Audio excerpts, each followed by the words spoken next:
attention to achieving really critical clinical outcomes. Drugs are set on tuberculosis. Recently, the Sydney Vietnam Research Innovation Showcase was held in Hanoi. The event highlighted the scientific achievements gained from the collaboration between scholars of the two countries. This was an opportunity for scientists to share their new research results as well as their successful experiences. Within the framework of the conference, Woodcock Institute of Medical Research, University of Sydney operated the workshop Improving Quality of Life through Scientific Research and Education Cooperation.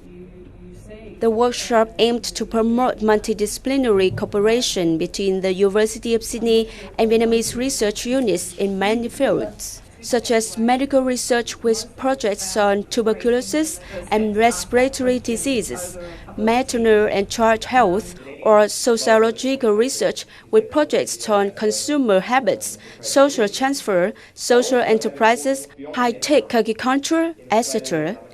The common points of these collaborative research projects are to improve the quality of life in Vietnam.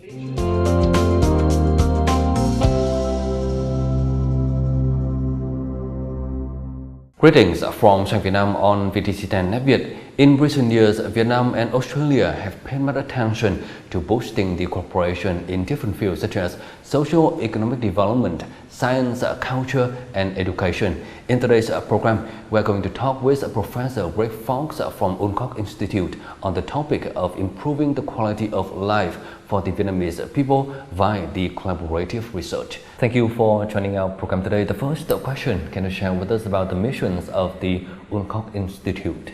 The Woodcock Institute is one of the leading lung health research institutes globally. Its mission is to work together with people in Australia and internationally to try and improve the health of people with lung disease and with sleep problems. So its work focuses on diseases such as tuberculosis, chronic obstructive pulmonary disease, asthma, as well as sleep-disordered breathing. Why does Woodcock Institute want to collaborate with the Vietnamese research institutes? Australia and Vietnam share a number of important health challenges, and Vietnam is a place where there's an opportunity to go and address some of these major challenges in the field. So Australia and Vietnam share a very strong link, both because there are many Vietnamese who live in Australia, because there are very strong economic links between the two countries, and because there's a lot of travel back and forth between Vietnam and Australia. And so because of that, there are a number of shared health challenges which affect both countries. As an example, infectious diseases which occur in one of the countries can easily be spread to another country if there's an outbreak. One of the studies we've just started to do in collaboration with the National Institute of Hygiene and Epidemiology in Vietnam is a study looking at how to go and reduce antibiotic resistance. Antibiotic resistance is a common problem in both countries, and because the bacteria don't know any borders, if you don't properly control antibiotic resistance in, say, Vietnam, then it could easily become a problem throughout the region. And so that's why Australia supports researchers to work with Vietnam to try and solve the problem of antibiotic resistance, because it's for the benefit of both of the countries. In the field of health care, what are the common concerns that Vietnam and Australia have, and what are the problems or the challenges that the two countries are facing? Australia and Vietnam share a number of important lung health challenges. One of those is tuberculosis, where Australia experiences a high rate of disease amongst people who come from Southeast Asia. And so addressing the problem of tuberculosis in Australia is closely linked to developing solutions in Vietnam. And so therefore we formed a partnership with the National Tuberculosis Program to work together to address the problem of tuberculosis in Vietnam. And so that's taken the form of a research collaboration where we've been looking for strategies to work in the community to identify tuberculosis and to improve its care. And the same is true of chronic lung diseases such as COPD and asthma, where we're also working together closely with the Vietnamese government to develop solutions for those diseases which have impacts in Vietnam but also many other countries. Woodcock Institute has been operating in Vietnam for about 10 years. So in your opinion, what are the most outstanding achievements that your organization has gained so far? One of our major studies has been a study of contact investigation for tuberculosis.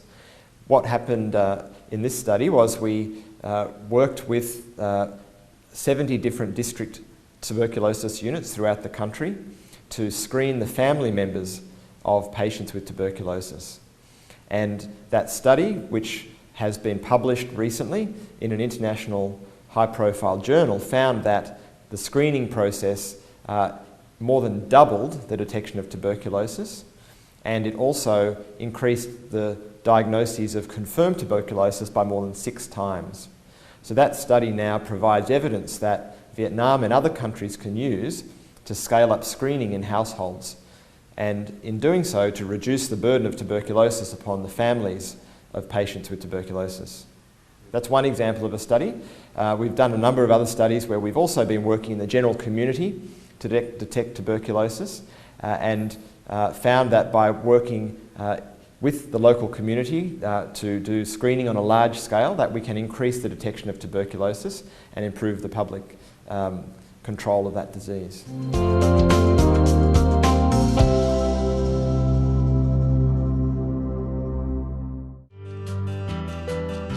When it comes to academic cooperation between Australia and Vietnam, it would be a mistake not to mention the University of Sydney. According to a report at the Sydney Vietnam Research Innovation Showcase, from 2013 until now, University of Sydney scholars have published 159 scientific papers focusing on topics related to Vietnam. Besides, 161 students of the university came to Vietnam to study under an Australian government initiative named New Colombo Program. Through the activities of the Wooncock Medical Research Institute, which is a part of the University of Sydney, Australian researchers have collaborated with dozens of partners, including research institutes and universities, hospitals in Vietnam. Với Úc thì họ có một cái nền tảng nghiên cứu và sự phát triển về mặt y học rất là lớn. Trong đó thì các cái nghiên cứu mà các nhà khoa học Úc mang tới Việt Nam và cùng thực hiện với những nhà nghiên cứu tại Việt Nam có ý nghĩa hết sức to lớn, bởi vì nó thậm chí là có những cái nghiên cứu mà hàng đầu trên thế giới, có thể đem đến những cái sự phát triển lớn, có thể là bước ngoặt đối với cả cái sự nghiệp liên quan tới sự nghiệp về nghiên cứu về sức khỏe, hô hấp trên toàn thế giới. Ví dụ như lao hay là COPD và hen. Những cái nghiên cứu mà bên Viện Wooncock hiện nay đang thực hiện thì nó có đủ sức để đưa lên những cái tạp chí lớn nhất trên thế giới, cũng như là thay đổi cái thực hành thông thường trong điều trị và chăm sóc các cái bệnh phổi mãn tính. After more than 10 years, the Wooncock Institute has gained experiences in implementing research and other activities in Vietnam. The institute is aiming to expand its studies while improving research capacity for partners in many localities in the country. I think first of all we need to foster the local partnership with institutions and individuals while enabling each collaboration to demonstrate their excellence in doing medical research in Vietnam. And we need to attract and develop capacity for high quality researcher in both Australia and Vietnam. And finally, we need to collaborate to implement research that address not only the local issues in Vietnam, but also to translate the finding the experience that we found to other countries in the world.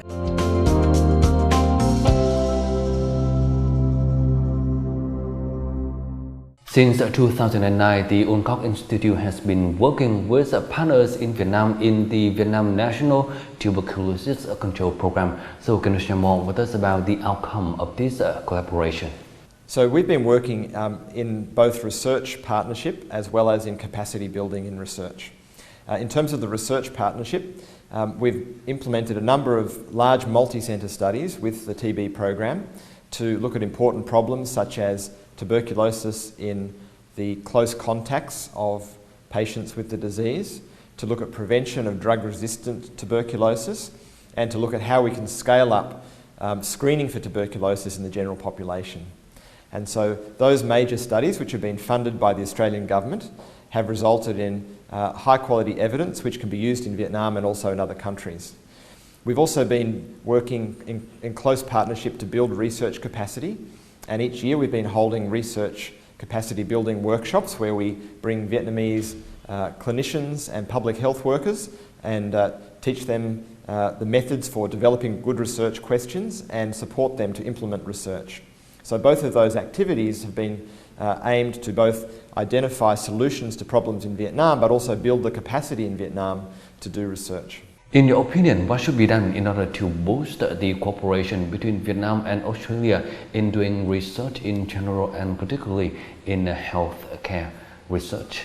So medical research, I think, is a top priority for any country, and particularly for Vietnam, where there are so many important health challenges.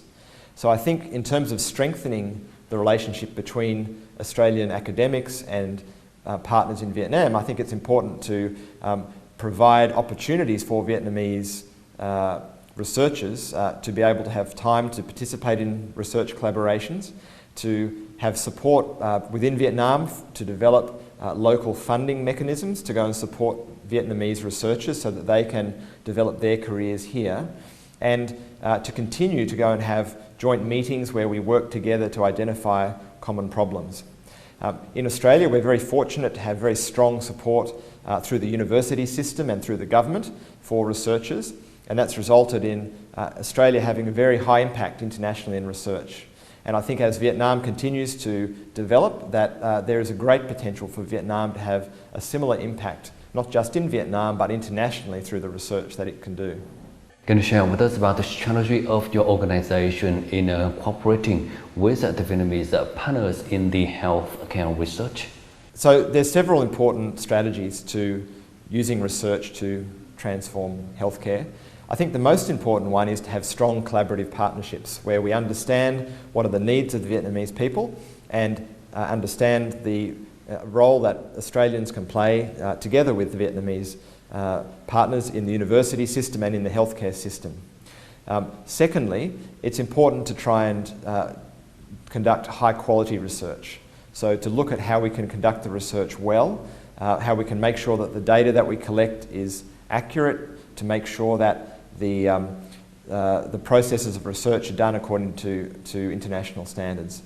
And then the third aspect of this collaboration is capacity building. So how can we build into our research opportunities to go and develop the next generation of Vietnamese researchers? So I also work with the University of Sydney, which is the oldest university in Australia and is a general comprehensive university, which means that it has researchers not just in health, but across all disciplines, ranging from science to engineering to arts and humanities to law. And so there are huge opportunities for partnerships between the University of Sydney and different partners in Vietnam to address problems across all of those different areas. One example of that is a recent grant scheme which was announced for researchers in Vietnam to partner with Australians to develop projects in all of those different areas. And I think that there's huge potential by identifying connections between academics in Australia and academics in Vietnamese institutions to build those academic links, both at the level of the professors and the senior academics, but also at the level of the students as well. In terms of what we can achieve in the future, I think that there is an enormous amount that Australia and Vietnam have in common. We share the challenge of responding to climate change, the challenges of air pollution and of urbanisation, of how to go and strengthen our agricultural industries, and of course how to improve healthcare. And all of those common challenges, I think, will benefit from strong research solutions.